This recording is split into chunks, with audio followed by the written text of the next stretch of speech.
Economics of fascism. 17 languages.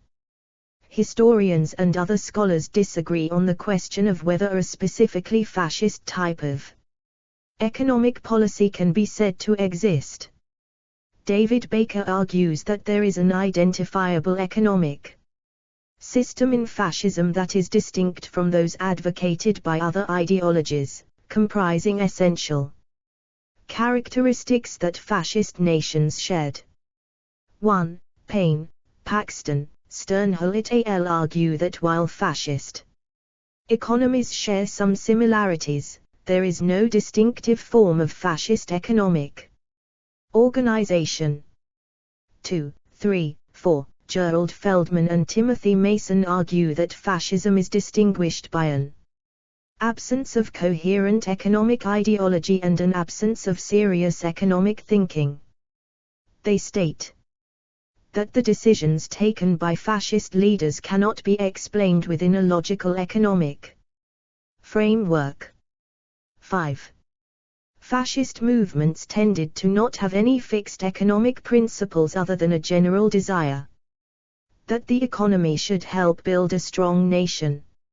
6. As such, scholars argue that fascists had no economic ideology, but they did follow popular opinion, the interests of their donors and the necessities of World War II. In general, fascist governments exercised control over private property, but they did not nationalize it. 7. Scholars also noted that big business developed an increasingly close partnership with the Italian fascist and German Nazi governments after they took power. Business leaders supported the government's political and military goals. In exchange, the government pursued economic policies that maximized the profits of its business allies. 8. Fascism had a complex relationship with capitalism, both supporting and opposing different aspects of it at different times and in different countries. In general, fascists held an instrumental view of capitalism, regarding it as a tool that may be useful or not, depending on circumstances. 9, 10. Fascists aimed to promote what they considered the national interests of their countries. They supported the right to own private property and the profit motive because they believed that they were beneficial to the economic development of a nation. 11. But they commonly sought to eliminate the autonomy of large-scale capitalism from the state. 12. And opposed the perceived decadence, hedonism, and cosmopolitanism of the wealthy in contrast to the idealized discipline, patriotism and moral virtue of the members of the middle classes. 13. While other Western capitalist countries strove for increased state ownership of industry during the same period, Nazi Germany transferred public ownership into the private sector and handed over some public services to private organizations, mostly those affiliated with the Nazi Party. 14. According to historian Richard Overy, the Nazi war economy was a mixed economy that combined free markets with central planning and described the economy as being somewhere in between the command economy of the Soviet Union and the capitalist system of the United States. 15. Others. Explore our developer-friendly HTML to PDF API printed using PDF Crowd HTML to PDF. Prisoners in a Nazi concentration camp doing forced labor. Have described Nazi Germany as being corporatist, authoritarian capitalist, or totalitarian capitalist. 14, 16, 17, 18. Fascist Italy has been described as corporatist. 19, 20, 21. Overview, edit. The first fascist movements arose in the last years of World War I. They were a form of radical nationalism carrying a promise of national rebirth. They blamed liberalism, socialism, and materialism. For the decadence they perceived in society and culture, and they expressed an appreciation for violence and the role of leadership and willpower in shaping society. 22. One significant fascist economic belief was that prosperity would naturally follow once the nation has achieved a cultural and spiritual reawakening. 23. Different members of a fascist party would often make completely opposite statements about the economic policies they supported. 24. Once in power, fascists usually adopted whatever economic program they believed to be most suitable for their political goals. Long-lasting fascist regimes, such as that of Benito Mussolini in Italy, made drastic changes to their economic policy from time to time. Fascism rose to power by taking advantage of the political and economic climate of the 1920s and 1930s, particularly the deep polarization of some European societies, such as the Kingdom of Italy and Weimar Germany, which were democracies with elected parliaments dominated by supporters of laissez-faire capitalism and Marxist socialism, whose intense opposition to each other made it difficult for stable governments to be formed.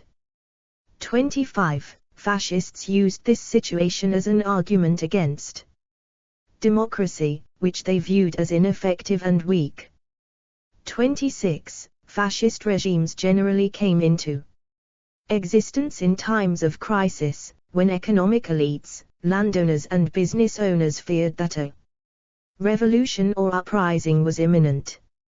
27. Fascists allied themselves with the economic elites, promising to protect their social status and to suppress any potential socialist revolution. 28. In exchange, the elites were asked to subordinate their interests to a broader nationalist project. Thus, fascist economic policies generally protect inequality and privilege while also featuring an important role for state intervention in the economy. 29. Fascist rhetoric often opposed both international socialism and free market capitalism, arguing that their views represented a third position. 30. They claimed to provide a realistic economic alternative that was neither laissez-faire capitalism nor communism. 31. They favored corporatism and class collaboration, believing that the existence of inequality and social hierarchy was beneficial, contrary to the views of socialists. 32, 33, while also arguing that the state had a role in mediating relations between classes, contrary to the views of liberal capitalists. 34. An important aspect of fascist economies was economic dirigism. 35. Meaning an economy where the government often explore our developer-friendly HTML to PDF API printed using PDF Crowd HTML to PDF, subsidize favorable companies and exerts strong directive influence over investment, as opposed to having a merely regulatory role. In general, fascist economies were based on private property and private initiative, but these were contingent upon service to the state. 36. Fascist governments encouraged the pursuit of private profit and offered many benefits to large businesses, but they demanded in return that all economic activity should serve the national interest. 22. Anti-fascist historian Gaetano Salvemini argued in 1936 that fascism makes taxpayers responsible to private enterprise because the state pays for the blunders of private enterprise. Profit is private and individual. Loss is public and social.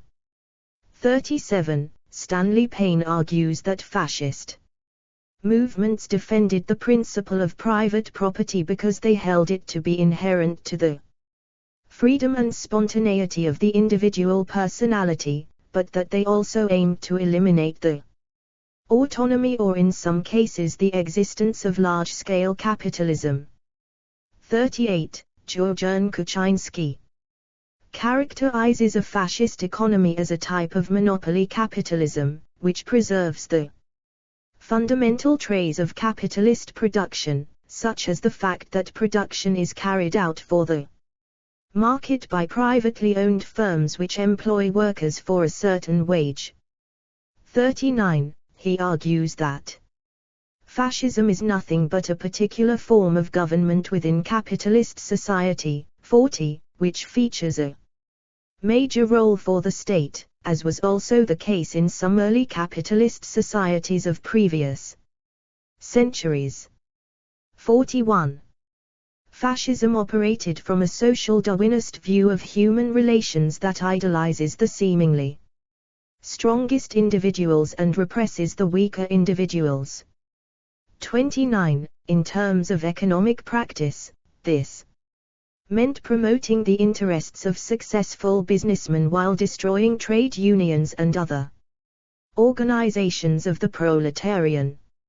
42. Fascist governments declared the trade union movement illegal and replaced it with labor organizations under the direct control of the government, which ensured that workers could not undertake any effective economic action. 43. Membership in these labor organizations was compulsory. 44. Their leaders were appointed by the ruling party rather than elected by the members. 45. And they were presented as a new type of unions which would serve to harmonize the interests of workers and businesses. 46. However, in practice they primarily served the interests of major business owners, who were able to lobby the ruling party to appoint the leaders they desired. 47. In order to maintain and increase the profits of industry, fascist states eliminated the possibility of mass protest and then cut wages either directly or indirectly. 48. Strikes were strictly banned and prison sentences could be given to employees who stopped working as a group. 49. Fascist governments in both Italy and Germany privatized state-owned enterprises at certain times. 50, 51, 52. These privatizations were carried out in the early stages of both regimes, 1922. 1925 for Italy and 1934-1937 for Germany, and represented a reversal of the policies of the democratic governments which had preceded them. The democratic governments had brought a number of industries under state ownership and the fascists decided to return them to private ownership. 53. In doing so, they went against the mainstream economic trends of their time, when explore our developer-friendly HTML to PDF API printed using PDF Crowd HTML to PDF. Most Western governments were increasing state ownership. 54, 55. Fascist privatization policies were driven by a desire to secure the support of wealthy industrialists as well as by the need to increase government revenues in order to balance budgets. 56, 57. Significantly, fascist governments were among the first to undertake large-scale privatizations in modern times. 58. In most cases, fascists discouraged or banned foreign trade, supporting protectionism. Fascists believed that too much international trade would make the national economy dependent on international capital and therefore vulnerable to international economic sanctions. Economic self-sufficiency, known as autarky, was a major goal of most fascist governments. 59. Furthermore, fascism was highly militaristic and as such fascists often significantly increased military spending.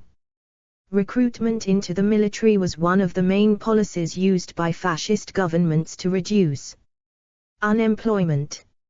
60. Fascism and Capitalism, edit. See also, Fascism and Capitalism and Fascism and State Capitalism. Fascism had complicated relations with capitalism, which changed over time and differed between fascist states. Fascists have commonly sought to eliminate the autonomy of large-scale capitalism and relegate it to the state. 61. However, fascism does support private property rights and the existence of a market economy and very wealthy individuals. 62. Thus, fascist ideology included both pro-capitalist and anti-capitalist elements. 63, 64, as Sternhell et al. Argue. 62. The fascist revolution sought to change the nature of the relationship between the individual and the collective without destroying the impetus of economic activity, the profit motive, or its foundation private property, or its necessary framework the market economy.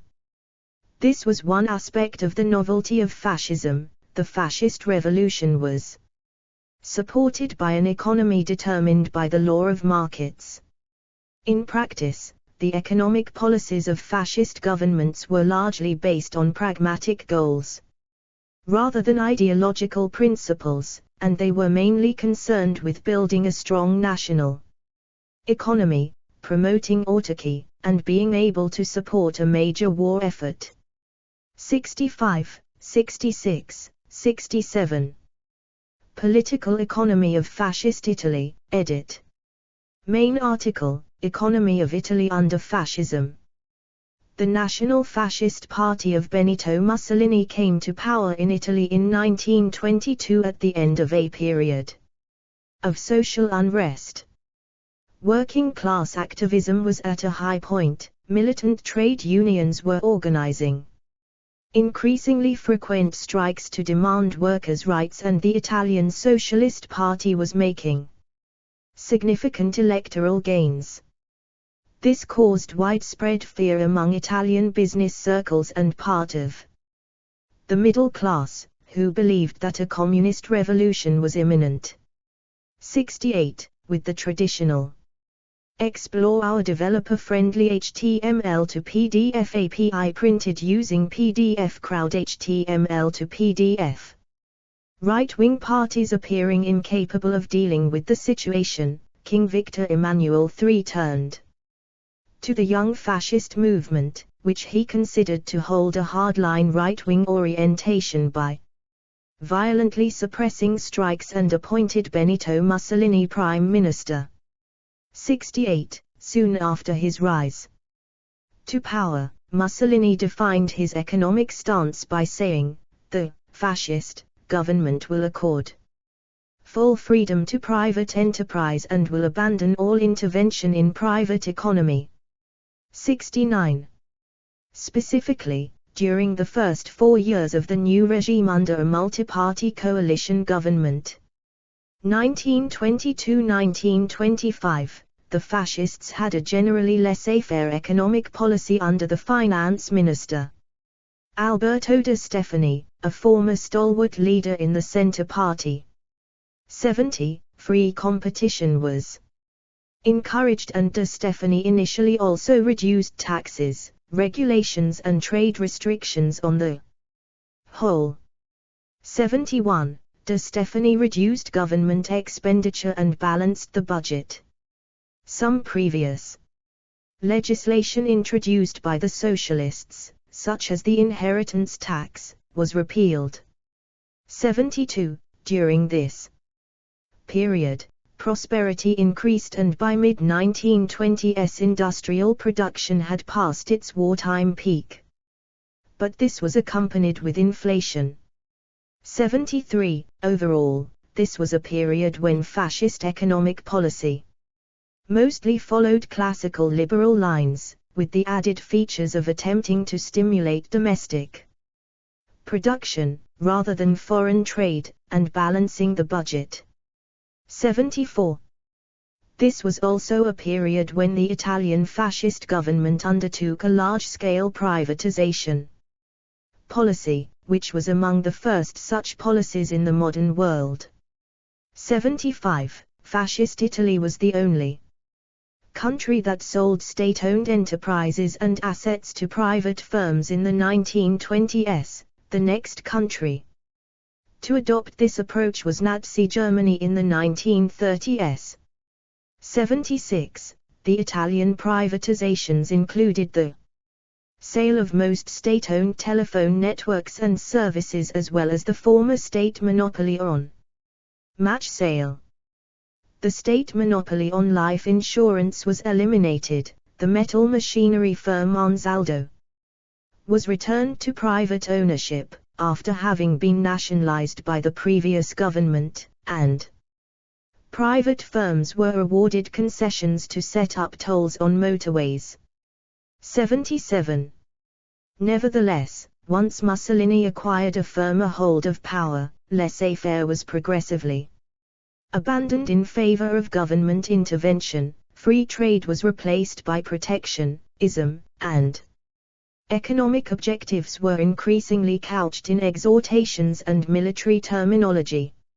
73. De Stefani was forced to resign in 1925 because his policy of free trade was opposed by many Italian business leaders, who favored protectionism and subsidies to insulate domestic business from international competition. In 1926, Mussolini gave an impassioned speech demanding monetary policies to halt inflation and stabilize the Italian currency, the lira. He also took the final step of officially banning any kind of strike action. From 1927 to 1929, under the leadership of the new Finance Minister Alberto Beneduce, the Italian economy experienced a period of deflation, driven by the government's monetary policies. 78, 79. In 1929, Italy was hit hard by the Great Depression. The Italian economy, having just emerged from a period of monetary stabilization, was not ready for this shock and prices fell and production slowed. Unemployment rose from 300,787 in 1929 to 1,018,953 in 1933. 80. Trying to handle the crisis, the fascist government nationalized the holdings of large banks which had accrued. Explore our developer-friendly HTML to PDF API printed using PDF Crowd HTML to PDF. Significant industrial securities. 81. The government also issued new securities to provide a source of credit for the banks and began enlisting the help of various cartels, consortia, that had been created by Italian business leaders since 1922. The government offered recognition and support to these organizations in exchange for promises that they would manipulate prices in accordance with government priorities. 82. A number of mixed entities were formed, called instituti or enti nazionali, whose purpose it was to bring together representatives of the government and of the major businesses. These representatives discussed economic policy and manipulated prices and wages so as to satisfy both the wishes of the government and the wishes of business. The government considered this arrangement to be a success, and Italian fascists soon began to pride themselves on this outcome, saying they had survived the Great Depression without infringing on private property.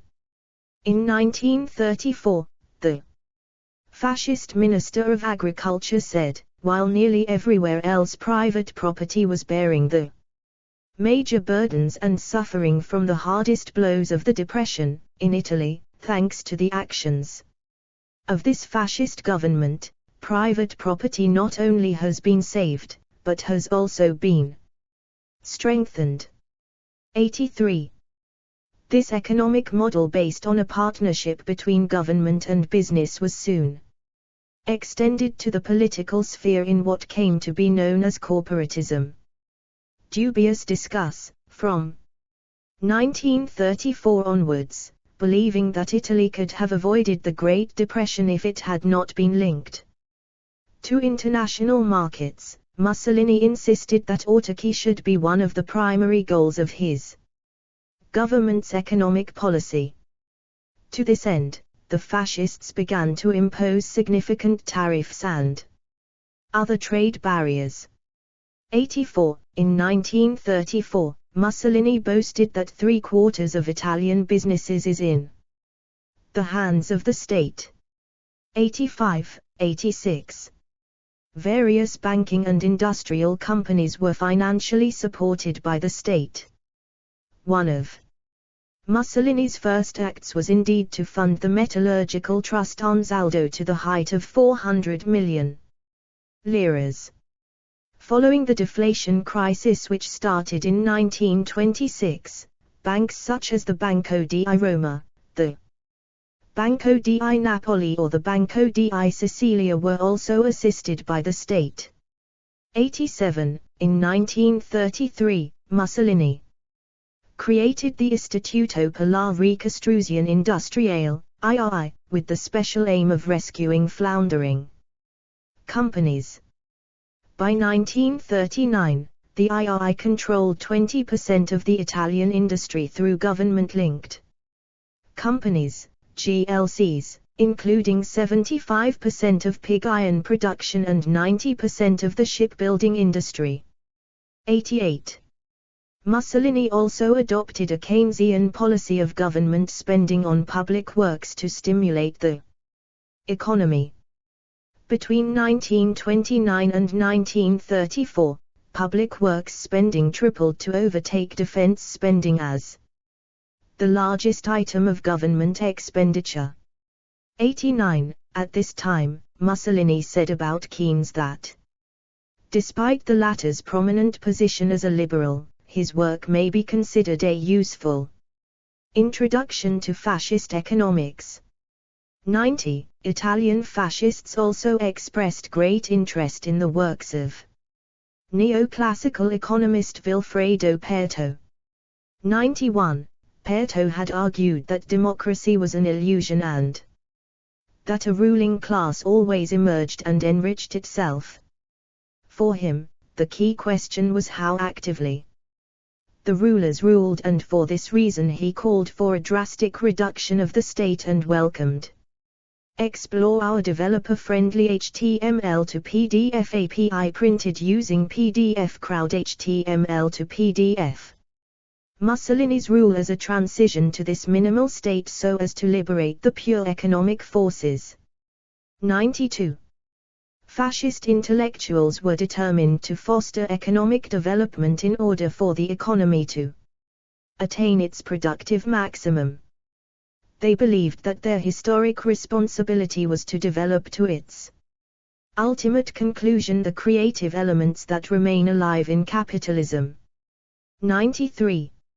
Italian fascists and their precursors had always been focused on the need to bring about a more productive society through the economic collaboration of the classes, opposing class struggle.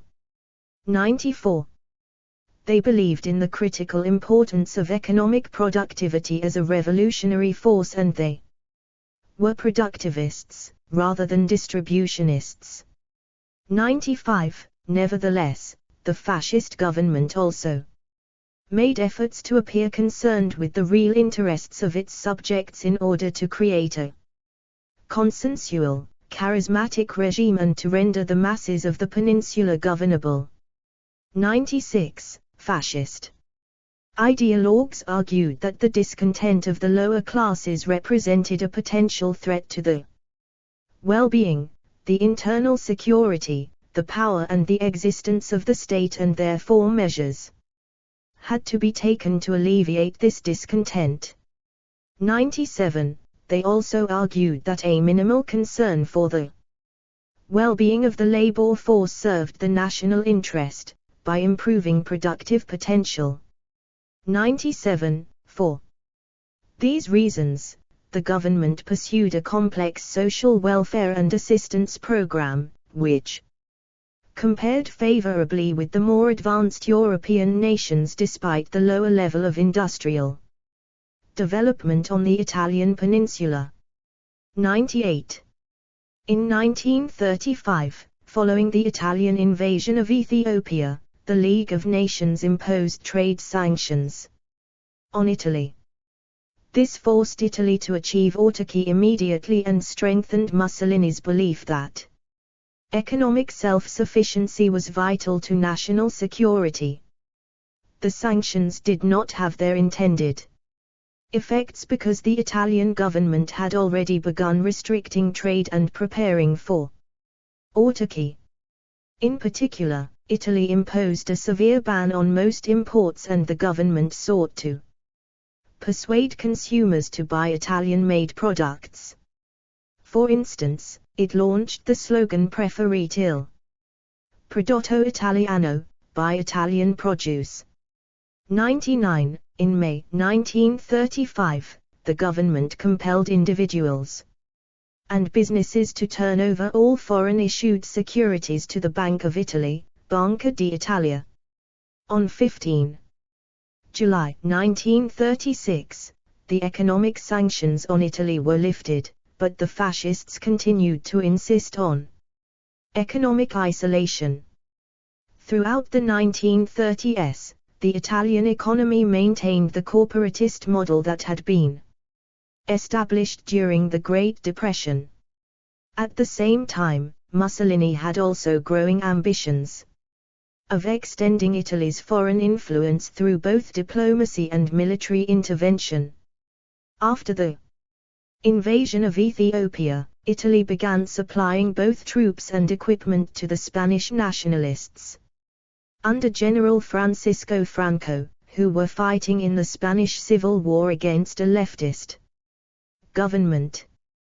These foreign interventions required increased military spending and the Italian economy became increasingly subordinated to the needs of its armed forces.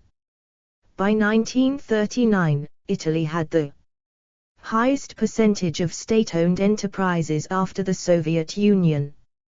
20. Finally, Italy's involvement in World War II as a member of the Axis powers required the establishment of a war economy.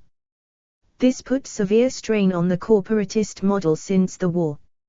Explore our developer-friendly HTML to PDF API printed using PDF Crowd HTML to PDF.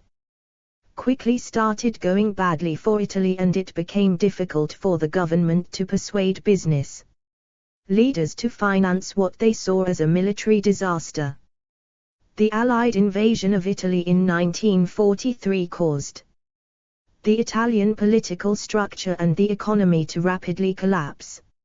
On the other hand, the Allies and the Germans took over the administration of the areas of Italy under their control. By the end of the war, the Italian economy had been all but destroyed. Per capita income in 1944 was at its lowest point since the beginning of the 20th century. 21. Political Economy of Nazi Germany, edit. Main article, Economy of Nazi Germany. Adolf Hitler regarded economic issues as relatively unimportant.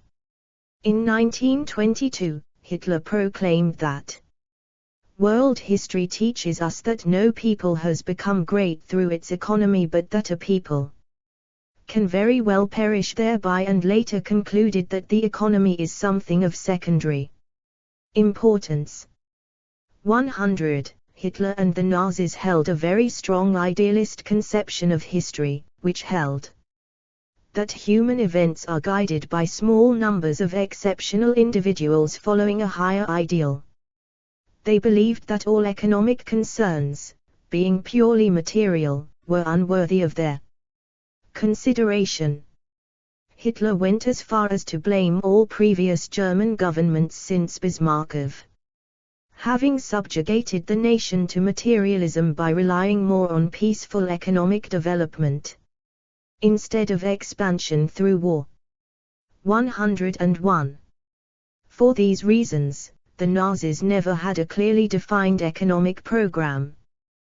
The original 25-point program of the party, adopted in 1920, listed several economic demands, 102, but the degree to which the Nazis supported this program in later years has been questioned.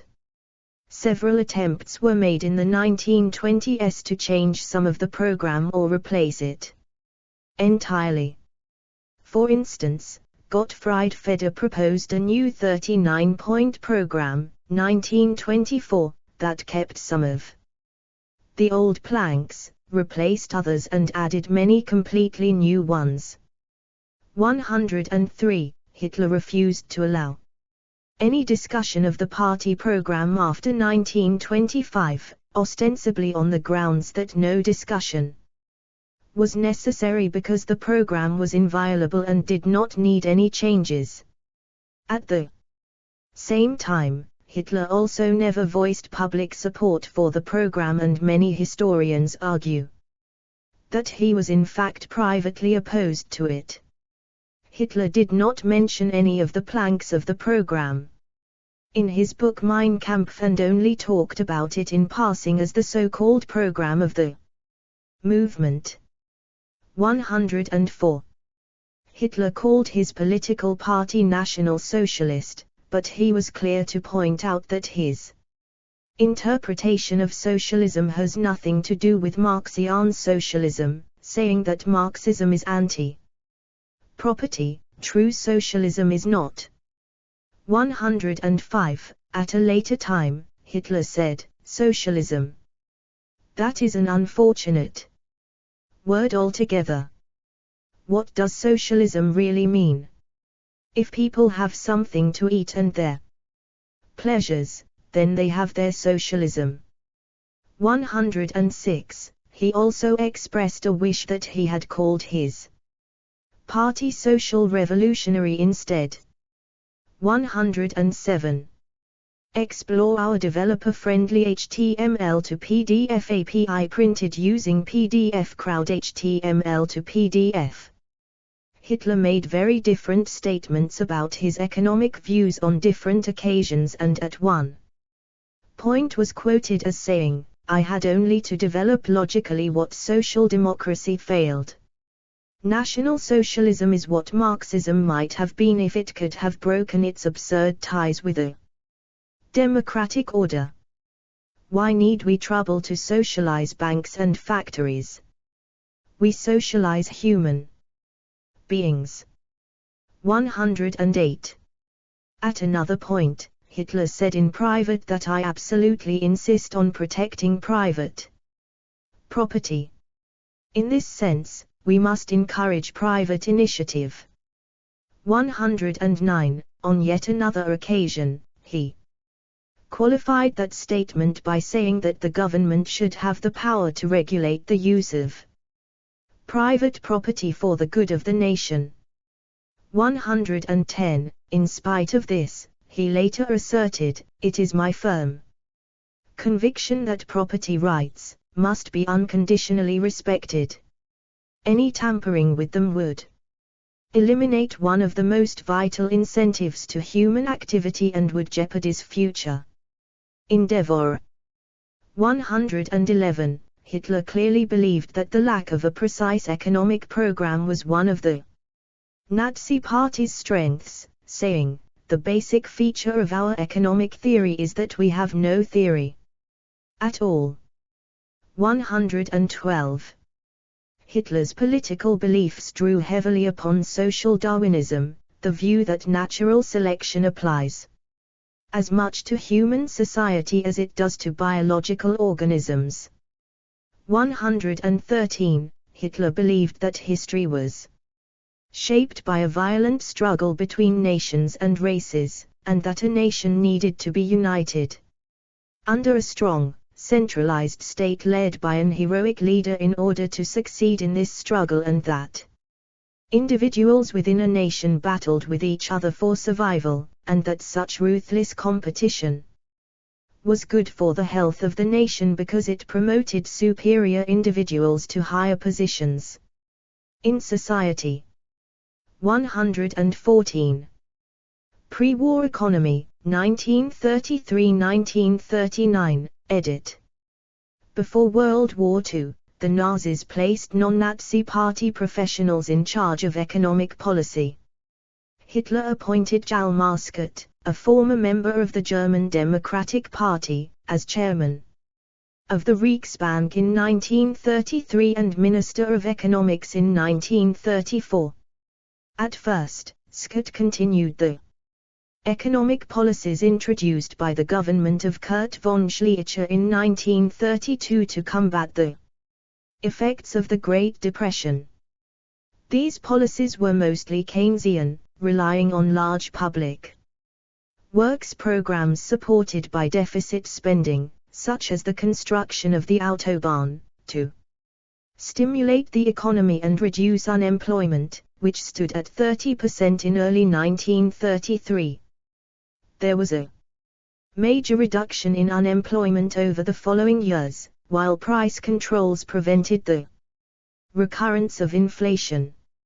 After his rise to power, Hitler took a pragmatic position on economics, accepting private property and allowing capitalist private enterprises to exist so long as they adhered to the goals of the Nazi state, but not tolerating enterprises that he saw as being opposed to the national interest.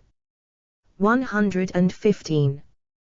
The Nazis outlawed independent trade unions and banned strikes, creating the German Labor Front, DAF, which became one of the largest organizations in Germany, comprising over 35 million full-time employees by 1939. 116. They also directed Skert to place more emphasis.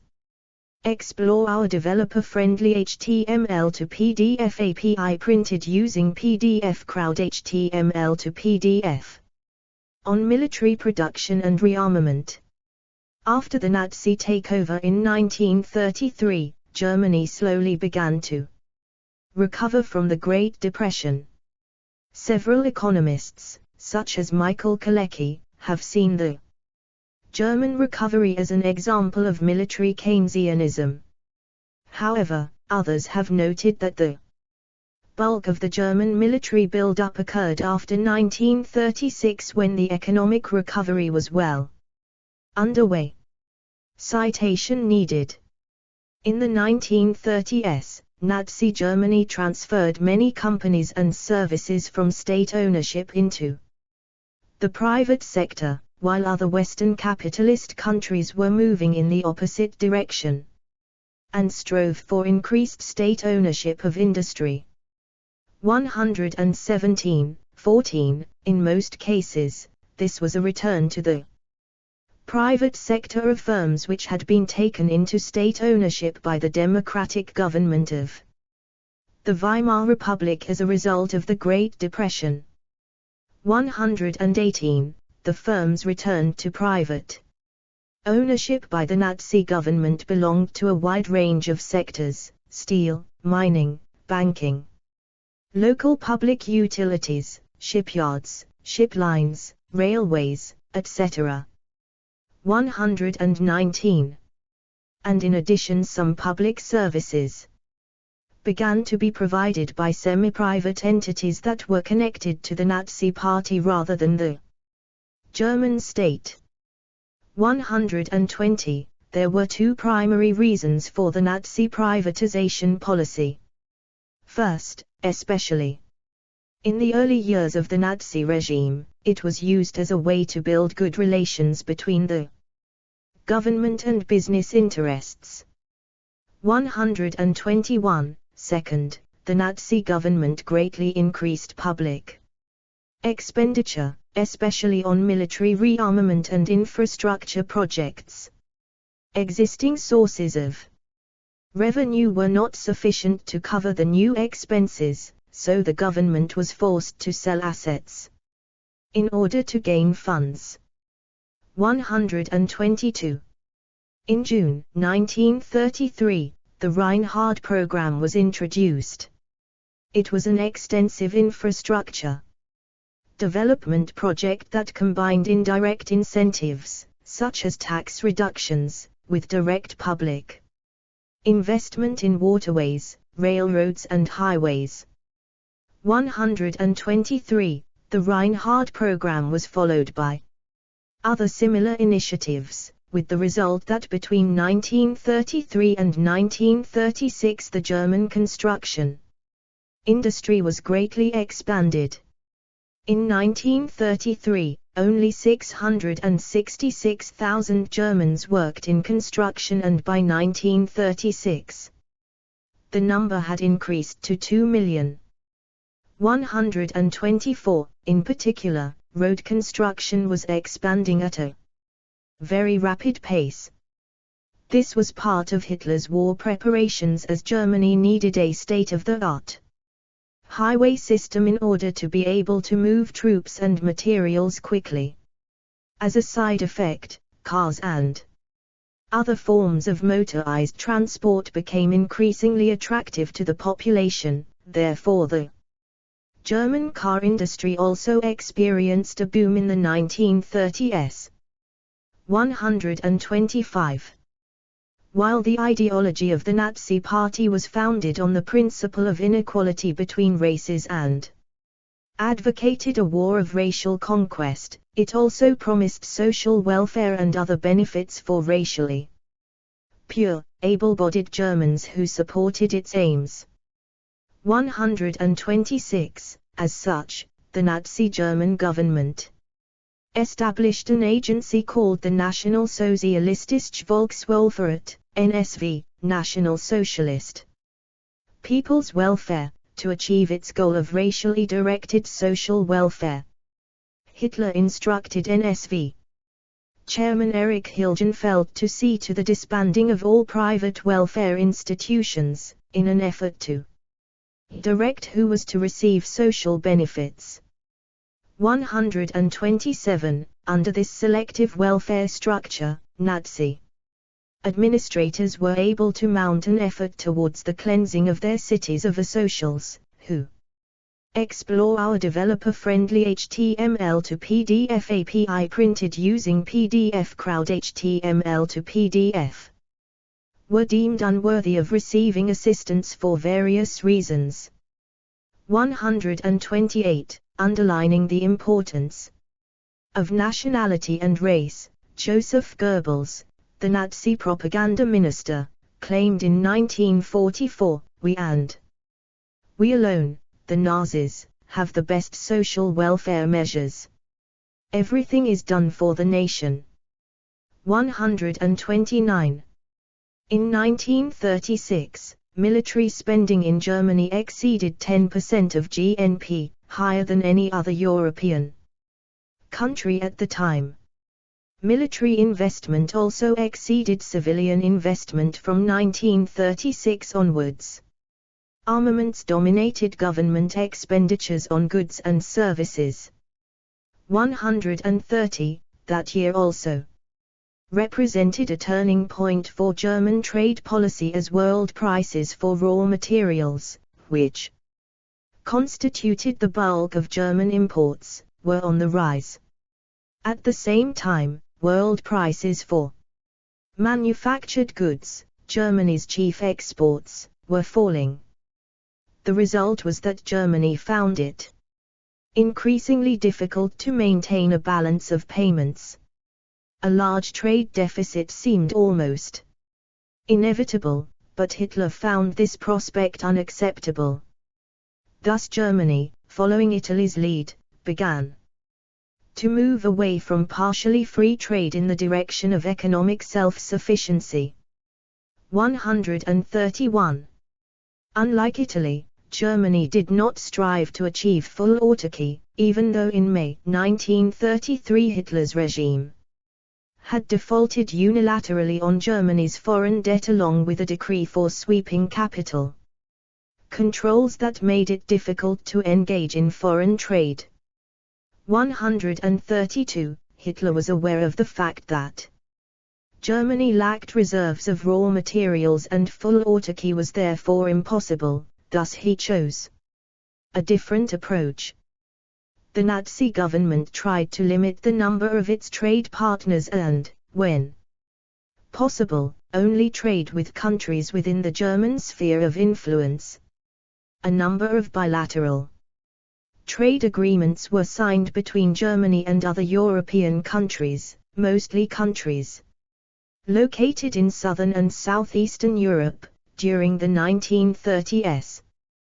The German government strongly encouraged trade with these countries but strongly discouraged trade with any others.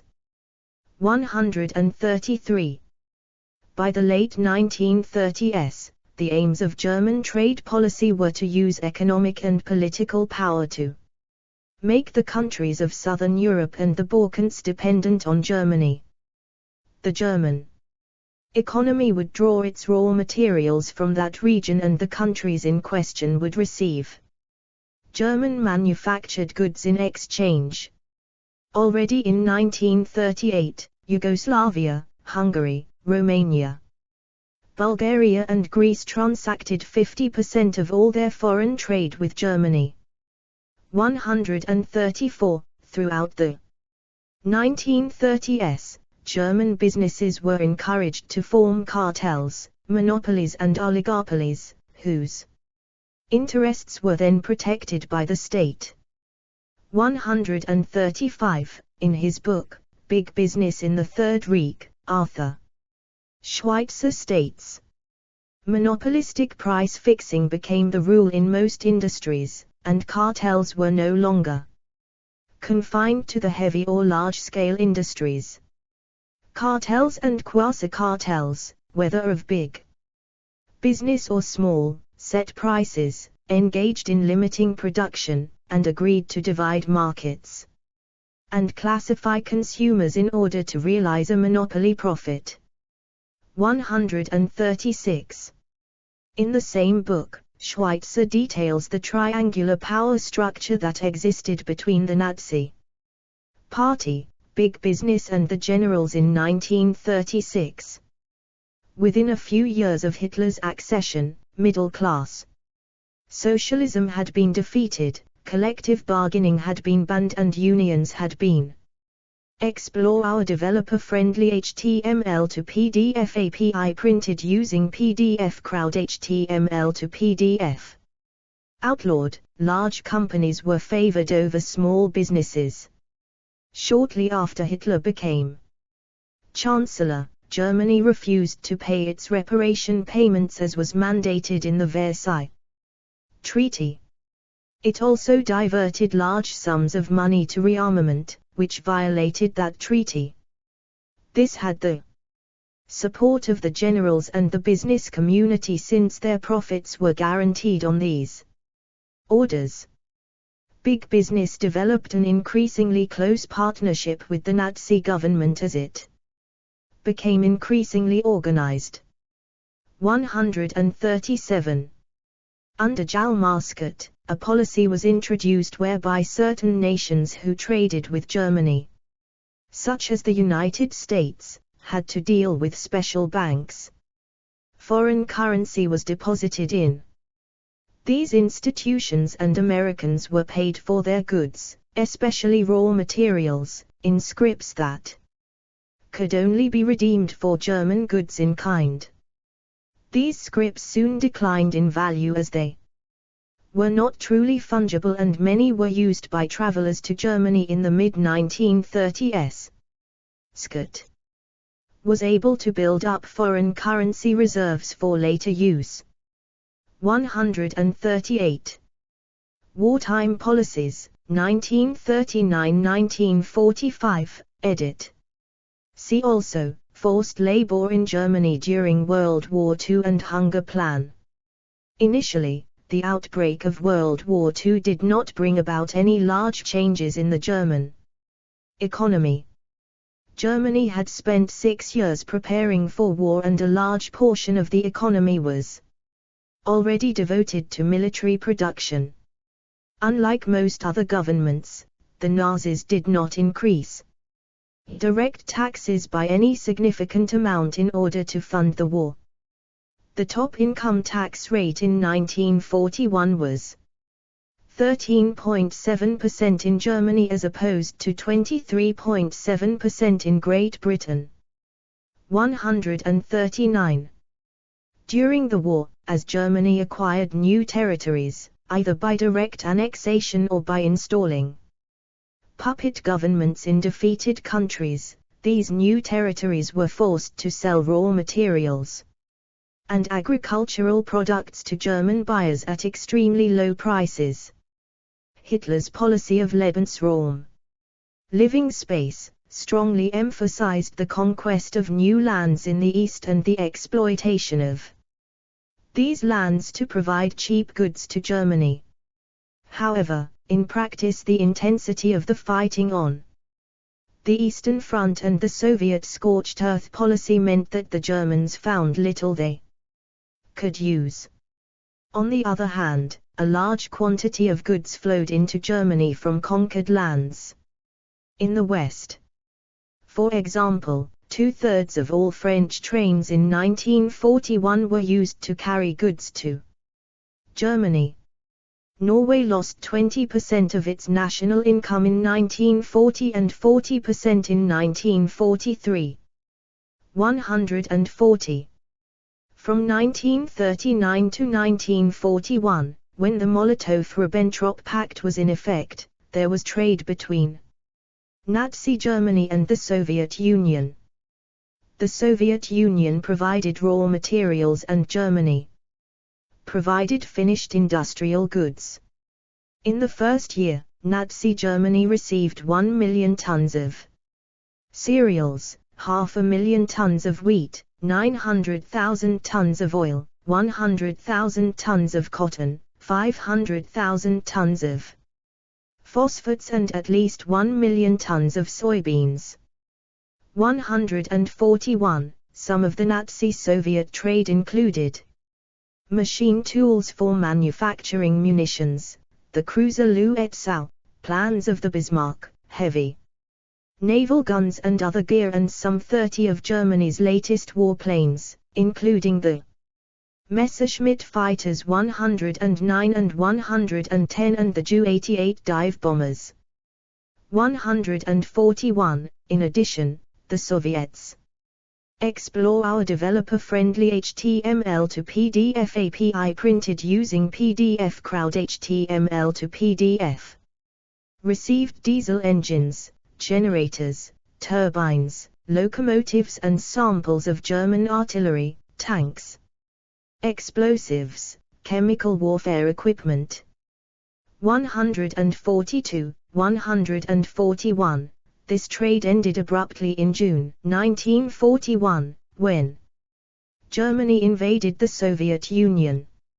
Even before the war, Nazi Germany maintained a supply of slave labor.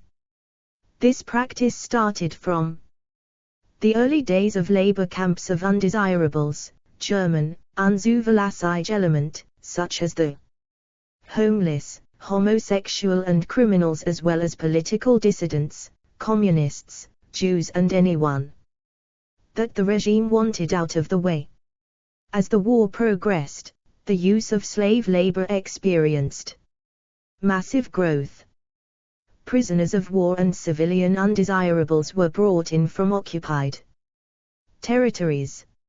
Hundreds of thousands of Poles, Jews, Slavs and other conquered peoples were used as slave laborers by German corporations such as Thyssen, Krupp, IG Farben and even Ford Work, a subsidiary of the Ford Motor Company.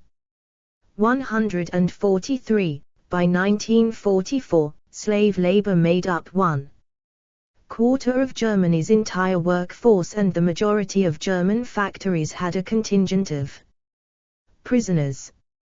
144. The Nazis also had plans for the deportation and enslavement of Britain's adult male population in the event of a successful invasion. 145. The proportion of military spending in the German economy began growing rapidly after 1942 as the Nazi government was forced to dedicate more and more of the country's economic resources to fighting a losing war. Therefore, civilian factories were converted to military use and placed under military administration. By late 1944, almost the entire German economy was dedicated to military production. At the same time, Allied bombings were destroying German factories and cities at a rapid pace, leading to the final collapse of the German war economy in 1945. 146. Political Economy of Francoist Spain, edit. This section needs additional citations for verification. Please help improve this article by adding citations to reliable sources in this section. Unsourced material may be challenged and removed. Find sources: Economics of Fascism, News Times Newspapers, Times Books, Times Scholar, Times Chester, June 2023. Learn how and when to remove this message. Francisco Franco, dictator of Spain from the Spanish Civil War in the 1930s until his death in 1975, based his economic policies on the theories of national syndicalism as expounded by the Falange. Spanish for Phalanx, the Spanish fascist party founded in 1933 by José Antonio Primo de Rivera, which was one of Franco's chief supporters during his bid for power. Corporatism, edit. During and after the Spanish Civil War, Franco and the Falange created a corporative system based on the Italian model. An economic system was implemented according to the wishes of the corporations, which also set prices and wages. Combined with autarky and in the absence of explore our developer-friendly HTML to PDF API printed using PDF Crowd HTML to PDF. Marshall Plan aid. After World War II, Spain's post-war economic growth stagnated. The Spanish corporative system was less successful than the Italian experience. At one point, the Spanish Farmers Corporation created a massive bread shortage by setting the price too low. As a result, bread production was abandoned in favor of other, more profitable goods. Although the aim of this policy was to make bread accessible to the poorest among the population, the opposite occurred, and a black market emerged. As in Italy, wages were set by the state in negotiations between officially recognized workers, syndicates and employers' organizations, with the state as mediator. During the Second Spanish Republic, workers' groups had aligned with the anarchists, communists or other republican forces. However, Franco's regime tended to favor the interests of large capitalist businesses despite its proclaimed syndicalist rhetoric. In response, workers, often anarchists, created illegal syndicates and organized strikes, which usually were repressed brutally by Franco's police state. Liberalization and Opustia, edit. In 1954, Franco abandoned the corporative system in favor of free market reforms implemented by economic technocrats. Many of these technocrats were members of Opustia, a Roman Catholic lay group to which Franco had given powerful positions within the Ministry of Finance and Economics. 147. The reforms of the 1950s were a huge success and Spain experienced a period of rapid economic growth known as the Spanish Miracle, continuing until Franco's death in 1975. During this period, tourism became an important part of the Spanish economy. Although the Corporatist organs and rhetoric from the earlier years of the Franco regime were maintained, they now played a secondary role. Spain's economy was further liberalized by the Spanish transition to democracy following Franco's death. Family finances and permiso-marital, edit. During Franco's rule, Spanish law discriminated strongly against married women. Without her husband's approval, referred to as the permiso-marital, a wife was prohibited from almost all economic activities, including employment, ownership of property or even travel away from home. The law also provided for less stringent definitions of such crimes as adultery and desertion for husbands than it did for wives. Significant reforms of this system began shortly before Franco's death and continued at a rapid pace over the following years. The permiso-marital was abolished in 1975, laws against adultery were cancelled in 1978 and divorce was legalized in 1981. During the same year, the parts of the civil code that dealt with family finances were also reformed. 148. See also, edit. Anti-capitalism, anti-communism, autarky, class collaboration. Explore our developer-friendly HTML to PDF API printed using PDF Crowd HTML to PDF. Corporatism, dirigism, economic nationalism, fascism, fascism and ideology, fascist syndicalism, Hamiltonian economic program, mercantilism, militarism, military-industrial complex, mixed economy, national syndicalism, productionism, protectionism, socialist market economy, state capitalism, statism, war economy. References, edit. Notes. 1 Baker, David, June, 2006. The Political Economy of Fascism, Myth or Reality, or Myth and Reality. New Political Economy 11, 2227-252, 10.1080/13563460600655581. 2 Asheri, Maya, Snajda, Mario, Zeev, Sternhal, 1994, 1985. The Birth of Fascist Ideology. Translated by Maisel, David. Princeton, Princeton University Press.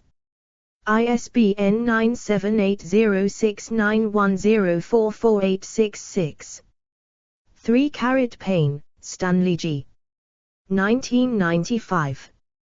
A History of Fascism, 1914–1945. Madison, University of Wisconsin Press. ISBN 9780299148744. 4 Paxton, Robert O. 2004. The Anatomy of Fascism. New York, Alfred Knopf. ISBN 9781400040940. 5 Woodley, Daniel, 2009. Fascism and Political Theory, Critical Perspectives on Fascist Ideology. London, Routledge.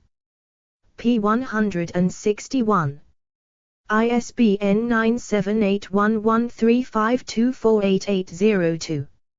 6 Cyprian Blamiris, ed., with Paul Jackson, World Fascism, A Historical Encyclopedia, Volume 1. ABCCLIO, 2006, pp. 188. 7 Pauli, Bruce, 2003. Hitler, Stalin, and Mussolini, Totalitarianism in the 20th Century. European History Series. Harlan-Davidson. pp. 72, 84. ISBN 9780882959931. 8. Schweitzer, Arthur, 1964. Big Business in the Third Reich. Bloomington, Indiana University Press. p. 288. ISBN 9780835735995. 9. Lackure, Walter, 1978. Fascism, A Reader's Guide, Analyses, Interpretations, Bibliography. University of California Press. p. 357. ISBN 978-0-520-03642-0. 10. Overy, Richard, 1994. War and Economy in the Third Reich. Oxford University Press. p. 1.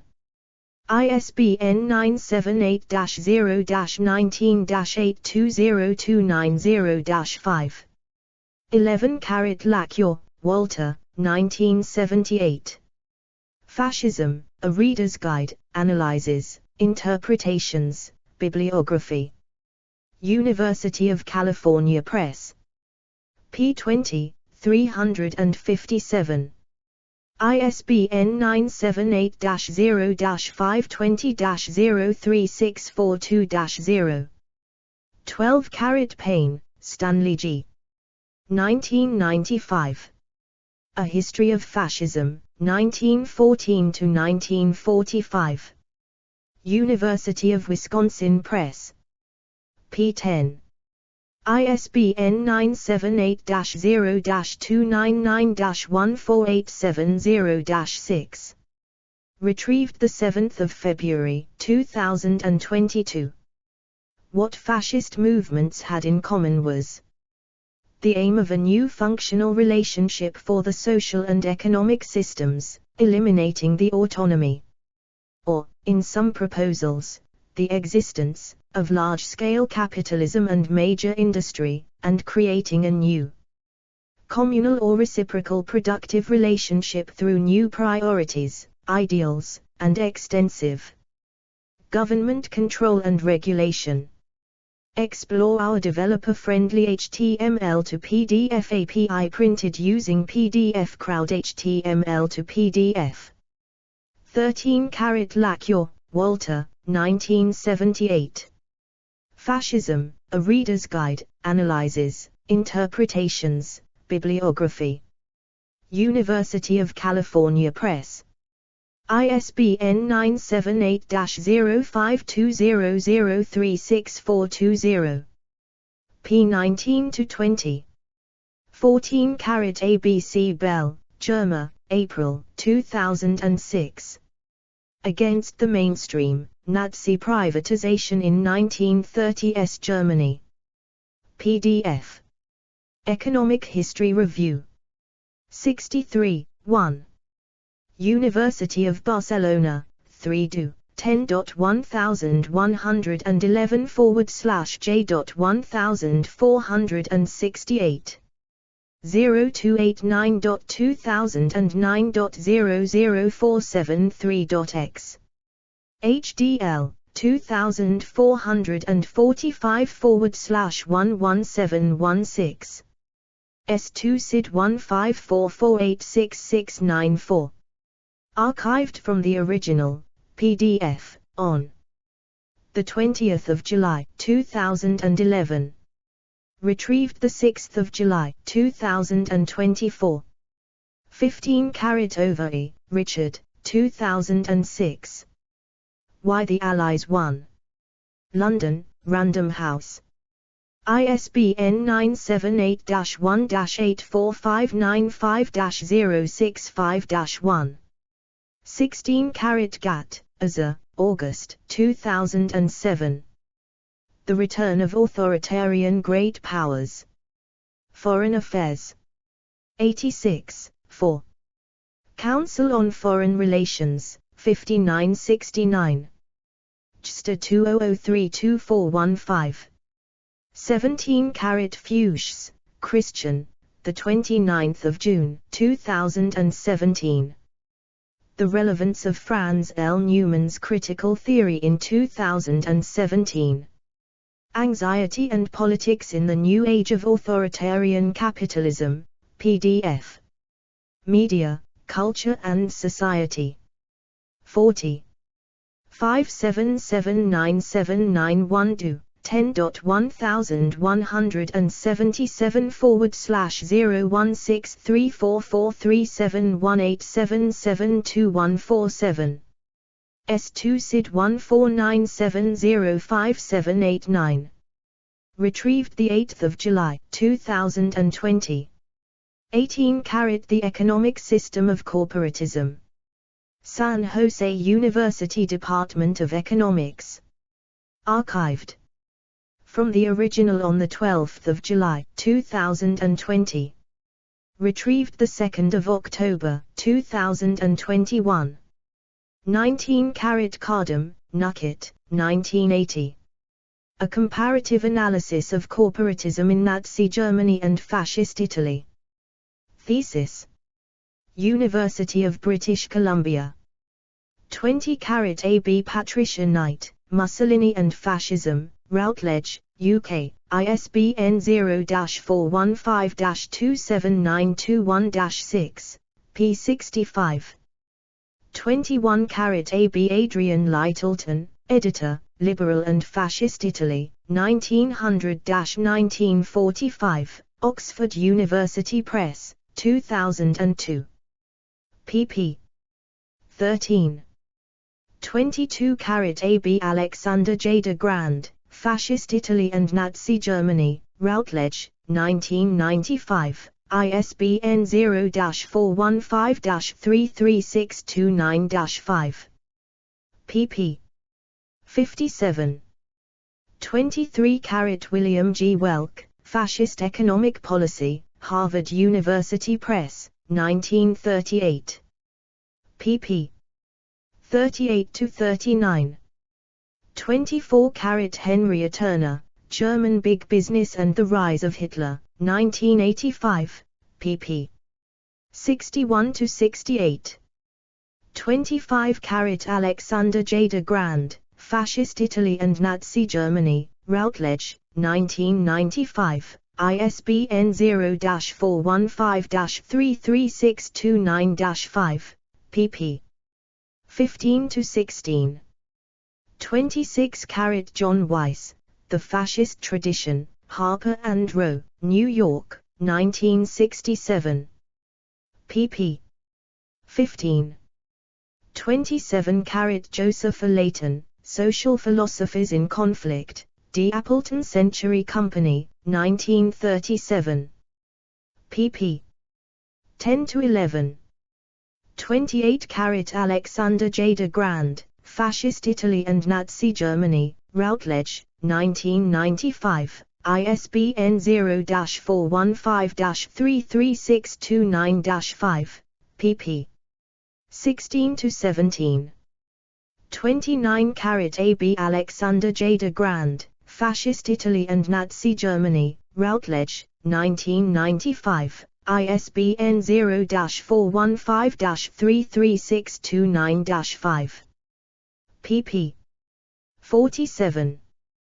30 Blamiris, Cyprian, Jackson, Paul, 2006. World Fascism, A Historical Encyclopedia, Volume 1. ABCCLIO. pp. 404, 610. ISBN 978-1576079409. 31 Philip Morgan, Fascism in Europe, 1919-1945, New York, Taylor and Francis, 2003, p. 168. 32 The Doctrine of Fascism. Encyclopedia Italiana. Rome, Istituto Giovanni Treccani. 1932. Fascism affirms the irremediable, fruitful and beneficent inequality of men.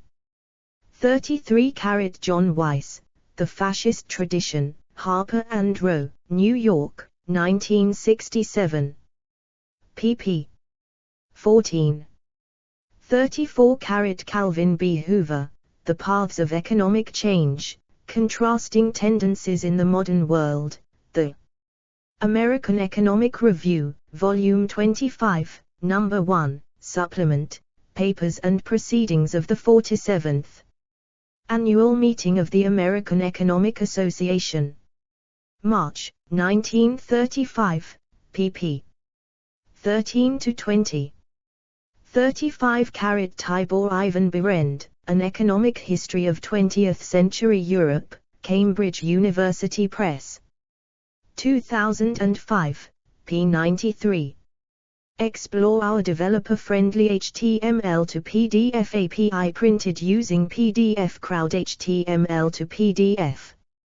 36 James A. Gregor, The Search for Neo-Fascism, The Use and Abuse of Social Science, Cambridge University Press, 2006, p. 7. 37 Salvemani, Gaetano. Under the Axe of Fascism 1936. 38 Payne, Stanley, 1996. A History of Fascism. Routledge. ISBN 185728595610 p. 39 Kuczynski, Georgian, Germany, Economic and Labor Conditions Under Fascism, Greenwood Press. New York, 1968. Routledge, ISBN 0-8371-0519-6, pp. 30-31. 40 Kuczynski, Georgian, Germany, Economic and Labor Conditions Under Fascism, Greenwood Press. New York, 1968. Routledge, ISBN 0-8371-0519-6, pp. 34. 41 Kuczynski, Georgian, Germany, Economic and Labor Conditions Under Fascism, Greenwood Press. New York, 1968. Routledge, ISBN 0-8371-0519-6, pp. 29. 42 Alexander J. de Grand, Fascist Italy and Nazi Germany, Routledge, 1995, ISBN 0-415-33629-5, pp. 48-51. 43 Francis J. Gorman, The Fate of Trade Unions Under Fascism, Chap. 1, Fascism and the Trade Union Movement, 1937, p. 10-11. 44 Gaetano Salvemani, The Fate of Trade Unions Under Fascism, Chap. 3, Italian Trade Unions Under Fascism, 1937, p. 35. 45 Gaetano Salvemani, The Fate of Trade Unions Under Fascism, Chap. 3, Italian Trade Unions Under Fascism, 1937, p. 30. 46 Gaetano Salvemani, The Fate of Trade Unions Under Fascism, Chap. 3, Italian Trade Unions Under Fascism, 1937, p. 33. 47 Gaetano Salvemani, The Fate of Trade Unions Under Fascism, Chap. 3, Italian Trade Unions Under Fascism, 1937, p. 31. 48 Francis J. Gorman, The Fate of Trade Unions Under Fascism, Chap. 1, Fascism and the Trade Union Movement, 1937, p. 11. 49 Joseph A. Layton, Social Philosophies in Conflict, D. Appleton Century Company, 1937. pp. 24. 50 Germa Bell, the 13th of November, 2004. Against the mainstream, Nazi privatization in 1930s Germany. PDF. University of Barcelona. IREA. Retrieved the 30th of March, 2014. 51 From public to private, privatization in 1920s Fascist Italy, PDF. European University Institute. Retrieved the 5th of August, 2017. 52 The first privatization, selling SOEs and privatizing public monopolies in Fascist Italy, 1922. 1925, PDF. Universitat de Barcelona, GMIREA, and Barcelona Graduate School of Economics. Retrieved the 5th of August, 2017. 53 Germa Bell, the 13th of November, 2004. Against the mainstream, Nazi privatization in 1930s Germany. PDF. University of Barcelona. IREA. Retrieved the 30th of March, 2014. He last governments of the Weimar Republic took over firms in diverse sectors. Later, the Nazi regime transferred public ownership and public services to the private sector. 54 The first privatization, selling SOEs and privatizing public monopolies in Fascist Italy, 1922. 1925, PDF. Universitat de Barcelona, GMIREA, and Barcelona Graduate School of Economics. Retrieved the 5th of August, 2017. Privatization was an important policy in Italy in 1922 to 1925. The fascist government was alone in transferring state ownership and services to private firms in the 1920s. No other country in the world would engage in such a policy until Nazi Germany did so between 1934 and 1937. Explore our developer-friendly HTML to PDF API printed using PDF Crowd HTML to PDF. 55 Germa Bell, the 13th of November, 2004. Against the mainstream, Nazi privatization in 1930s Germany. PDF. University of Barcelona. IREA. Retrieved the 30th of March, 2014. Many scholars have pointed out that the Great Depression spurred state ownership in Western capitalist countries, for example Harani, 1986, pp. 72 and ff. Clifton, Cumming and Diaz Fuentes, 2003, p. 16, Megginson, 2005, pp. 9-10, and Germany was no exception. But Germany was alone in developing a policy of privatization in the 1930s. 56 The first privatization, selling SOEs and privatizing public monopolies in Fascist Italy, 1922. 1925, PDF. Universitat de Barcelona, GMIREA, and Barcelona Graduate School of Economics. Retrieved the 5th of August, 2017. Privatization was used mainly as a political tool to build confidence among industrialists and to increase support for the government and the Partito Nazionale Fascista. Privatization also contributed to balancing the budget, which was the core objective of fascist economic policy in its first phase. 57 Germa Bell, the 13th of November, 2004. Against the mainstream, Nazi privatization in 1930s Germany. PDF. University of Barcelona. IREA. Retrieved 30 March 2014. The Nazi government may have used privatization as a tool to improve its relationship with big industrialists and to increase support among this group for its policies. Privatization was also likely used to foster more widespread political support for the party. Finally, financial motivations played a central role in Nazi privatization.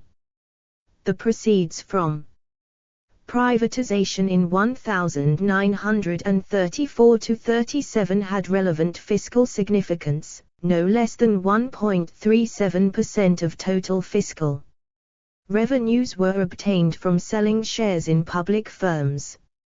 58 The first privatization, selling SOEs and privatizing public monopolies in Fascist Italy, 1922. 1925, PDF. Universitat de Barcelona, Chimay and Barcelona Graduate School of Economics. Retrieved 5 August 2017. Contemporary economic analyses of privatization have so far overlooked the fascist privatization policy in 1922–1925 Italy, which may well be the earliest case of large-scale privatization in a capitalist economy.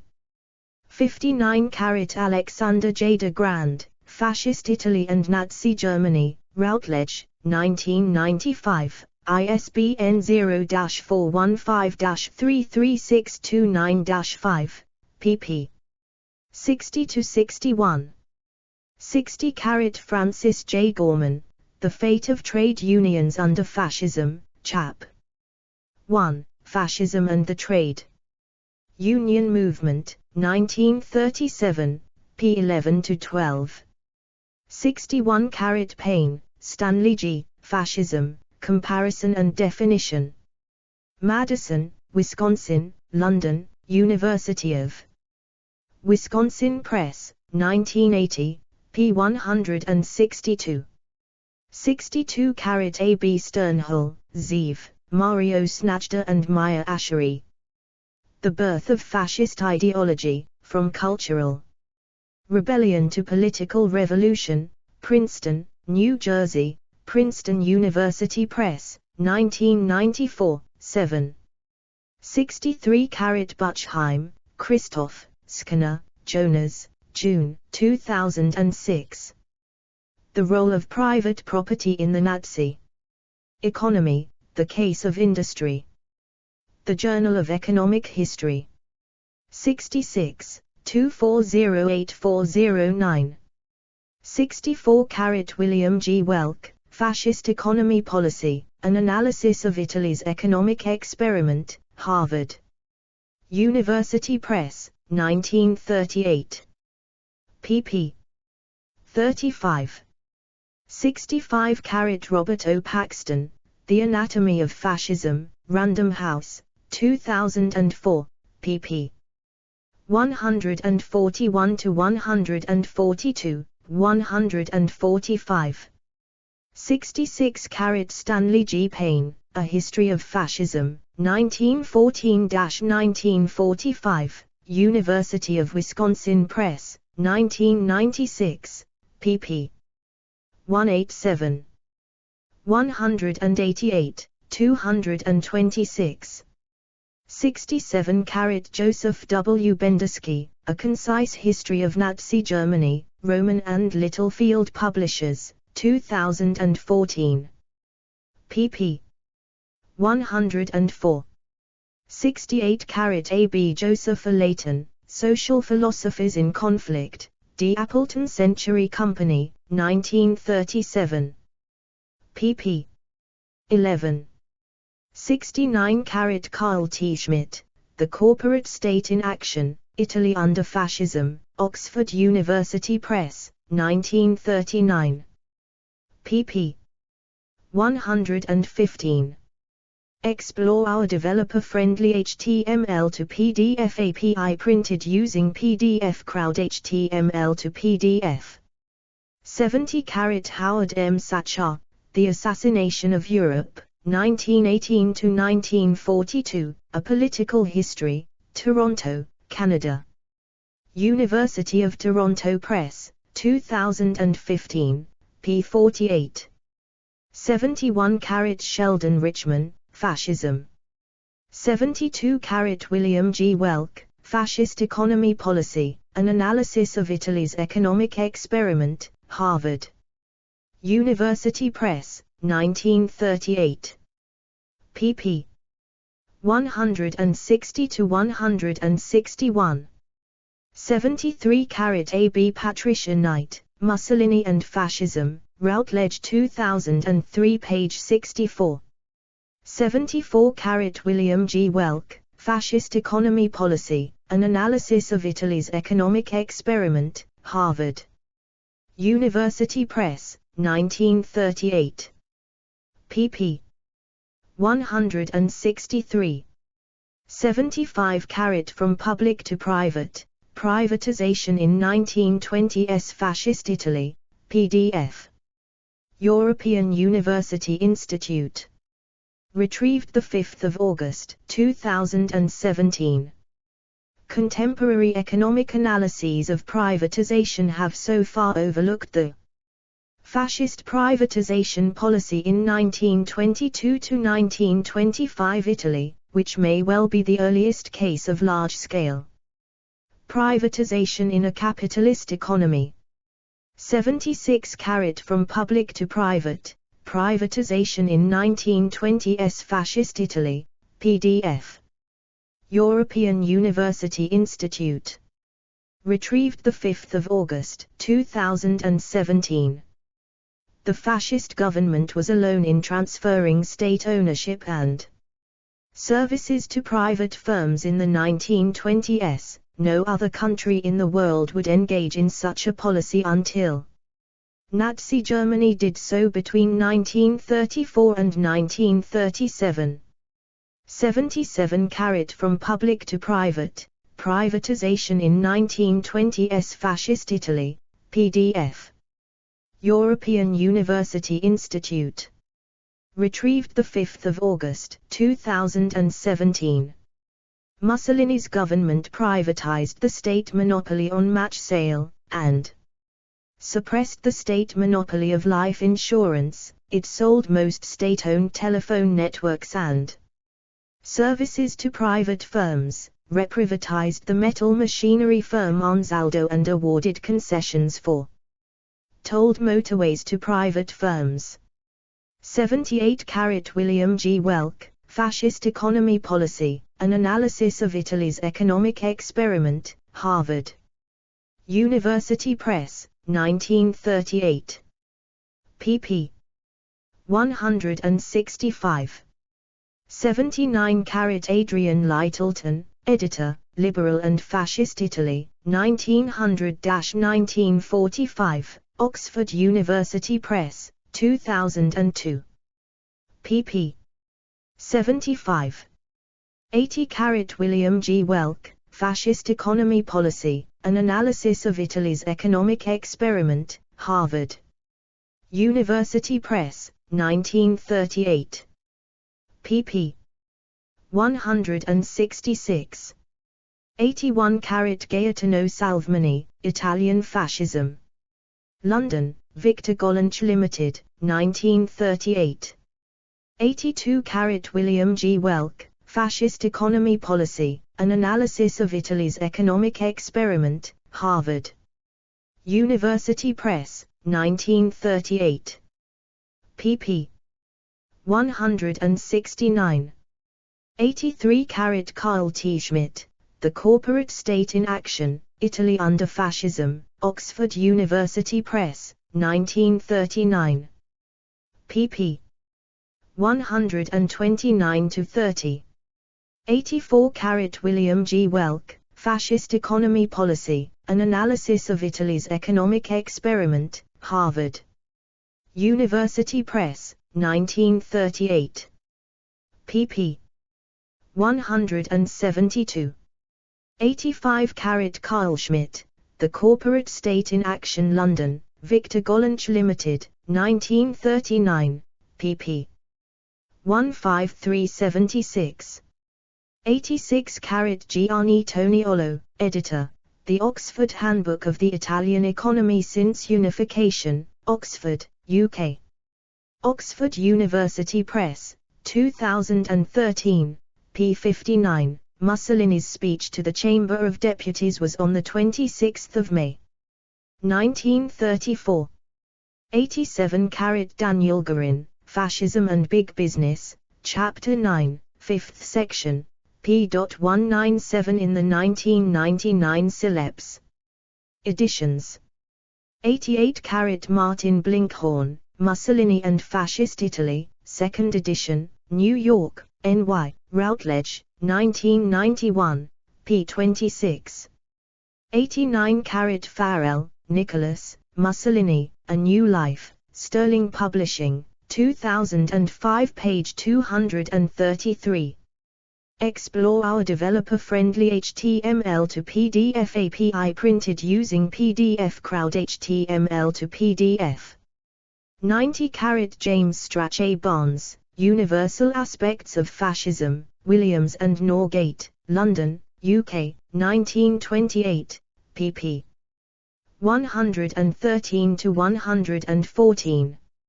91 James Gregor, Italian Fascism and Developmental Dictatorship, Princeton, NJ, Princeton. University Press, 1979, p. 255. 92 Eatwell, Roger, Anthony Wright, 1999. Contemporary Political Ideologies. London, Continuum. pp. 38-39. 93 James Gregor, Italian Fascism and Developmental Dictatorship, Princeton, NJ, Princeton. University Press, 1979, pp. 60-61. 94 James Gregor, Italian Fascism and Developmental Dictatorship, Princeton, NJ, Princeton. University Press, 1979, pp. 59-60. 95 James Gregor, Italian Fascism and Developmental Dictatorship, Princeton, NJ, Princeton. University Press, 1979, p. 60. 96 James Gregor, Italian Fascism and Developmental Dictatorship, Princeton, NJ, Princeton. University Press, 1979, p. 256. 97 ABA James Gregor, Italian Fascism and Developmental Dictatorship, Princeton, NJ, Princeton. University Press, 1979, p. 257. 98 James Gregor, Italian Fascism and Developmental Dictatorship, Princeton, NJ, Princeton. University Press, 1979, p. 263. 99 William G. Welk, Fascist Economy Policy, An Analysis of Italy's Economic Experiment, Harvard. University Press, 1938. pp. 175. 100 Henry Turner, Hitler's Einstellung, 1976, p. 90-91. 101 Henry Turner. German Big Business and the Rise of Hitler, 1985, p. 73. 102 Lee, Stephen J. 1996, Weimar and Nazi Germany, Harcourt Heinemann, page 28. 103 Henry Turner, German Big Business and the Rise of Hitler, Oxford University Press, 1985. 62 p. 104 Henry Turner, German Big Business and the Rise of Hitler, Oxford University Press, 1985. 77 p. 105 Francis Ludwig Carsten, The Rise of Fascism, University of California Press, 1982, p. 137. Hitler. Quote from Sunday Express. 106 Henry Turner, German Big Business and the Rise of Hitler, Oxford University Press, 1985. pg 77. 107 Conrad Hayden, A History of National Socialism, Volume 2, New York, N.Y., Routledge, 2010, p. 85. First. Published in 1934. 108 Nazis and Soviets.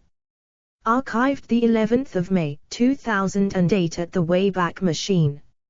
Retrieved the 11th of May, 2008. 109 A private statement made by Hitler on the 24th of March, 1942. Cited in Hitler's Secret Conversations. Translated by Norman Cameron and R.H. Stevens. Farrar, Straus and Young, Inc. 1953. p. 294. 110 Richard Allen Epstein, Principles for a Free Society, Reconciling Individual Liberty with the Common Good, The Carpo Press 2002, p. 168. 111 Hitler's Secret Conversations. Translated by Norman Cameron and R.H. Stevens. Farrar, Straus and Young, Inc. 1953. p. 368. The quoted statement was made by Hitler in May 1942. 112 Hans Joachim Braun, The German Economy in the 20th Century, Routledge, 1990, p. 78. 113 Adolf Hitler, Mein Kampf, Volume 1, Chapter 11. 114 Henry Turner, German Big Business and the Rise of Hitler, 1985, p. 76. 115 Mann, Michael, Fascists, New York City, Cambridge University Press, 2004, p. 183. 116 Richard Bissell, Nazism and the War, New York, N.Y., Modern Library, 2006, p. 67. Explore our developer-friendly HTML to PDF API printed using PDF Crowd HTML to PDF. 117 Germa Bell, the 13th of November, 2004. Against the Mainstream, Nazi Privatization in 1930s Germany. PDF. University of Barcelona. IREA. Retrieved the 30th of March, 2014. He Nazi regime transferred public ownership and public services to the private sector. In doing so, they went against the mainstream trends in the Western capitalist countries, none of which systematically reprivatized firms during the 1930s. 118 Germa Bell, the 13th of November, 2004. Against the Mainstream, Nazi Privatization in 1930s Germany. PDF. University of Barcelona. IREA. Retrieved the 30th of March, 2014. Most of the enterprises transferred to the private sector at the federal level had come into public hands in response to the economic consequences of the Great Depression. 119 Germa Bell, the 13th of November, 2004. Against the Mainstream, Nazi Privatization in 1930s Germany. PDF. University of Barcelona. IREA. Retrieved the 30th of March, 2014. 120 Germa Bell, the 13th of November, 2004. Against the mainstream, Nazi privatization in 1930s Germany. PDF. University of Barcelona. IREA. Retrieved 30 March 2014. In addition, the delivery of some public services that were produced by government prior to the 1930s, especially social and labor-related services, was transferred to the private sector, mainly to organizations within the party. 121 Germa Bell, 13 November 2004. Against the mainstream, Nazi privatization in 1930s Germany. PDF. University of Barcelona. IREA. Retrieved 30 March 2014. It is likely that privatization as a policy favorable to private property was used as a tool for fostering the alliance between Nazi government and industrialists. 122 Germa Bell, 13 November 2004. Against the mainstream, Nazi privatization in 1930s Germany. PDF. University of Barcelona. IREA. Retrieved 30 March 2014. Nazi economic policy implied a sharp rise in public expenditure. The intensity of this increase was unique among the Western capitalist countries in the pre-war period. Consistent with this, financial policy was subject to strong restrictions, and exceptional methods were devised to obtain resources. In fact, Scott was considered more a financial technician than an economist. Thyssen, 1941, p. 138. Privatization was one of the exceptional methods used. 123 Hans Joachim Braun, The German Economy in the 20th Century, Routledge, 1990, p. 83. 124 Hans Joachim Braun, The German Economy in the 20th Century, Routledge, 1990, p. 84. 125 Hans Joachim Braun, The German Economy in the 20th Century, Routledge, 1990, p. 83-84.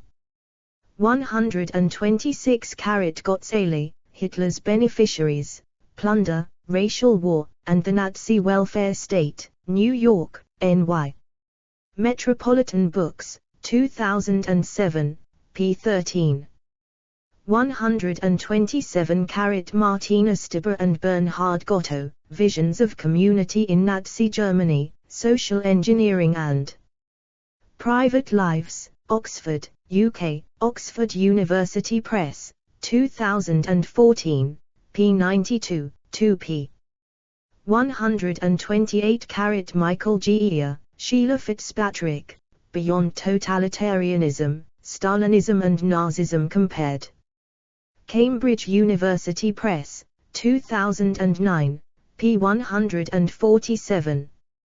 129 Victor Klemperer, I Will Bear Witness, A Diary of the Nazi Years, 1942-1945, Volume 2, Random House. Inc., 2001, p. 317. Goebbels' editorial was written on 30 April 1944. 130 Hans Joachim Braun, The German Economy in the 20th Century, Routledge, 1990, p. 85. 131 Hans Joachim Braun, The German Economy in the 20th Century, Routledge, 1990, p. 86. 132 Nicholas Crafts and Peter Fearon, editors, The Great Depression of the 1930s, Lessons for Today. Oxford University Press, 2013, p. 118. 133 Hans Joachim Braun, The German Economy in the 20th Century, Routledge, 1990, p. 101. Explore our developer-friendly HTML to PDF API printed using PDF Crowd HTML to PDF. 134 Hans Joachim Braun, The German Economy in the 20th Century, Routledge, 1990, p. 102. 135 Arthur Schweitzer, Big Business in the Third Reich, Bloomington, Indiana University Press, 1964, p. 265. 136 Arthur Schweitzer, Big Business in the Third Reich, Bloomington, Indiana University Press, 1964, p. 269. 137 Arthur Schweitzer, Big Business in the Third Reich, Bloomington, Indiana University Press, 1964, p. 288. 138 Arthur Schweitzer, Big Business in the Third Reich. 139 Hans Joachim Braun, The German Economy in the 20th Century, Routledge, 1990, p. 114. 140 Hans Joachim Braun, The German Economy in the 20th Century, Routledge, 1990, p. 121. 141 ABC William L. Shirer, The Rise and Fall of the Third Reich, A History of Nazi Germany, New York. N.Y., Simon and Schuster, 2011, p. 668. 142 Text of Trade Treaty of the 11th of February, 1940 and Figures on Deliveries, Documents on German Foreign Policy. 1919 to 1945, 8, Washington, U.S. Department of State, pp. 762 to 64. 143 Sonrethel, Alfred Economy and Class Structure of German Fascism, CSE Books, 1978 ISBN 0. 906336-01-5. 144 Michael Thad Allen, The Business of Genocide, The University of North Carolina Press, 2002. p. 1. 145 Shirer, William. The Rise and Fall of the Third Reich, Arrow Books 1991. 146 Adam Tooze, The Wages of Destruction, Penguin Books, 2006, ISBN 978-0-670-03826-8, pp. 648. 649. 147 Meditz, Sandra W. Solston, Eric, 1990. Country Studies, Spain. The Franco Years, Policies, Programs, and Growing Popular Unrest. Washington, D.C., Federal Research Division, Library of Congress. Archived 6 October 2006 at the Wayback Machine. Retrieved 8 July 2020.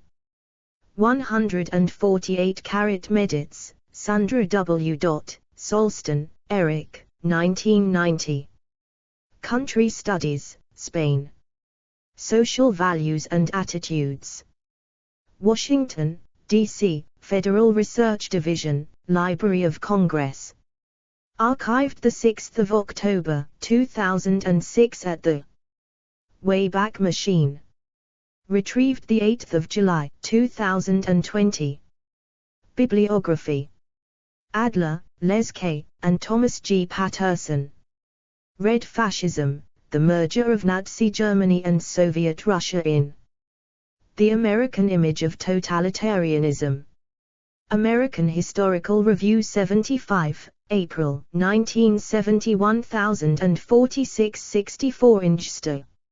Alpers, Benjamin L. Dictators, Democracy, and American Public Culture, Envisioning the Totalitarian Enemy, 1920s-1950s.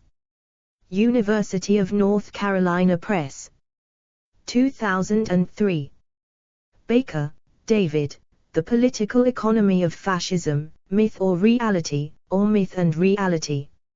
New Political Economy, Volume 11, Issue 2 June, 2006, pages 227 to 250. Bloom, George P. The Rise of Fascism in Europe, Greenwood Press, 1998. Brady, Robert O. The Spirit and Structure of German Fascism, 1937. Brady, Robert. A Business as a System of Power. New York, Columbia University Press, 1943, argues. National Association of Manufacturers, NAM, as well as NRA were proto-fascist. Braun, Hans Joachim. The German Economy in the 20th Century, Routledge, 1990. Brinkley, Alan. The End of Reform, New Deal Liberalism in Recession and War. Vintage, 1995. Burnham, James. The Managerial Revolution, What is Happening in the World, 1941. Canistro O., Philip, ed.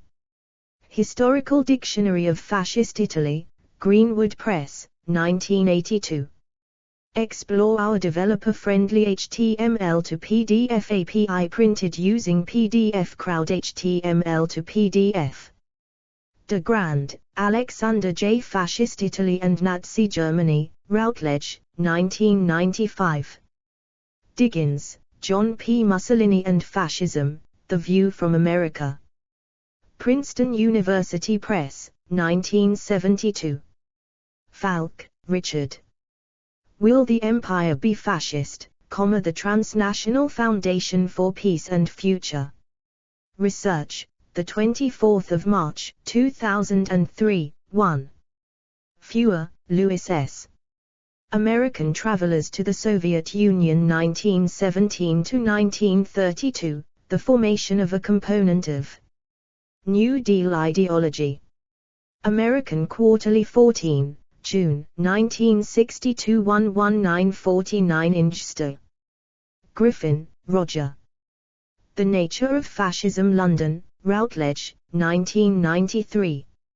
Haisler, Stephen. The Death of British Democracy, Study of Britain's Political Present and Future. Prometheus Books, 1976. p. 153. Kershaw, Ian. The Nazi Dictatorship. Problems and Perspectives of Interpretation, London, Arnold, 3rd ed. 1993. Leighton, Joseph. A Social Philosophies in Conflict, D. Appleton Century Company, 1937. Lyttelton, Adrian, editor. Liberal and Fascist Italy, 1900–1945, Oxford University Press, 2002. Madjaks, Thomas R. Red Fascism, Brown Bolshevism, The American Image of Totalitarianism in the 1930s. Historian 40, November 1977 85-103. Mises, Ludwig von Omnipotent Government, The Rise of Total State and Total War, Yale University Press. 1944, 2. Morgan, Philip. Fascism in Europe, 1919–1945 Routledge. 2002. Payne, Stanley G. A History of Fascism, 1914–1945 1995. Paxton, Robert O. The Anatomy of Fascism, New York, Alfred A. Knopf, 2004. Pelz, Richard H. Radical Visions and American Dreams, Culture and Thought in the Depression's Years. Harper and Row, 1973. Rosinoff, Theodore. Economics in the Long Run, New Deal Theorists and Their Legacies, 1933 to 1993. University of North Carolina Press, 1997. Salvemani, Gaetano. Italian Fascism. London, Victor Gollancz Limited, 1938. Schmidt, Kyle T. The Corporate State in Action, Italy under Fascism, Oxford University Press, 1939. Schweitzer, Arthur. Big Business in the Third Reich, Bloomington, Indiana University Press, 1964. Sonriethel. Alfred. Economy and Class Structure of German Fascism, CSE Books, 1978 ISBN 0-906336. 01-5. Scathiem, Robert Allen. Totalitarianism and American Social Thought. Holt, Reinhardt, and Winston, 1971. Sternhull, Zeev, with Mario Snajder and Maya Asheri, The Birth of Fascist Ideology, translated by David Maisel, Princeton, Princeton University Press, 1989, 1995. Swedberg, Richard. Schumpeter, A Biography, Princeton University Press, 1991. Tooze, Adam. The Wages of Destruction, The Making and Breaking of the Nazi Economy, Penguin Books. 2006. Turner, Henry, A German Big Business and the Rise of Hitler, 1985. Welk, William G. Fascist Economic Policy, Harvard University Press, 1938. Wisen, S. Jonathan. German Industry and the Third Reich Dimensions, A Journal of Holocaust Studies. Volume 13, Number 2, 3. External links, edit. Explore our developer-friendly HTML to PDF API printed using PDF Crowd HTML to PDF. The Role of Private Property in the Nazi Economy, The Case of Industry, PDF, by Christoph Buchheim and Jonas Skinner. The Political Economy of Fascism, Myth or Reality, or Myth and Reality. By David Baker. Now offline, but edited and published under this title in New Political Economy, Volume 11. Issue 2 June, 2006, pages 227-50. Wisen, S. Jonathan. German Industry and the Third Reich Dimensions, A Journal of Holocaust Studies, Volume 13, Number 2, 4. German Economic Policy by Wilhelm Bohr. An official Nazi pamphlet. Categories: Economics of Fascism, Economic Systems, Fascism. Explore our developer-friendly HTML to PDF API printed using PDF Crowd HTML to PDF.